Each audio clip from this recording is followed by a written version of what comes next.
Ketua RT bongkar sosok pelaku pembunuh ibu dan anak dalam toren, polisi sebut bukan anak kedua korban.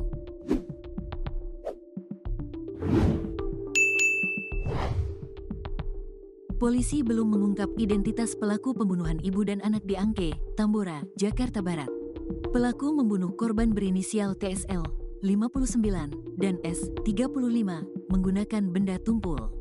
Jasad pertama kali ditemukan oleh anak kedua TSL, Roni di dalam toren air pada Kamis, tanggal 6 Maret tahun 2025, malam. Warga sempat mencurigai Roni sebagai pelaku pembunuhan.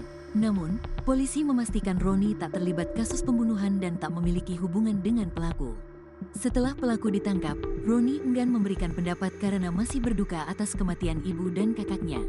"Pagi, saya butuh waktu ya. Saya sudah serahkan semua ke pihak kepolisian. Mohon pengertiannya," bebernya, Selasa, tanggal 11 Maret tahun 2025.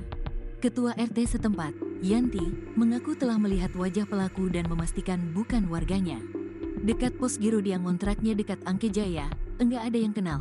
Saya pun kaget pas lihat pelaku di Polres Jakbar kemarin sore," ungkapnya. Menurutnya, warga sempat berprasangka buruk terhadap Roni karena sempat terlibat cekcok dengan TSL.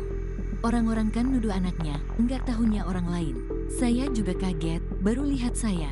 Dia kemarin di ruangan polisi. Saya sampai tanya terus sama polisi ini benar pak pelakunya," tandasnya.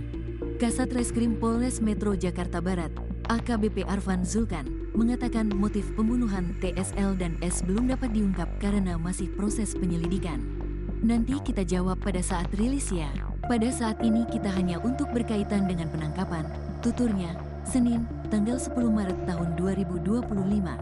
Selama berada di lokasi pelarian di Banyumas, Jawa Tengah, pelaku menyamar menjadi gelandangan. "Jadi dia penampilannya seperti kayak gembel tapi alhamdulillah kami sudah mengenali dan teman-teman juga mencari informasi begitu lengkap sehingga bisa tertangkap," tandasnya.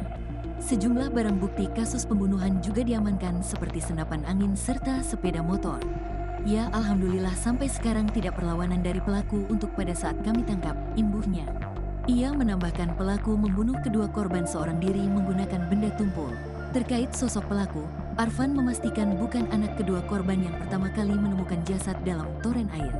AKBP Arfan Zulkan Sipayung menyatakan hasil visum menunjukkan adanya luka pada bagian kepala.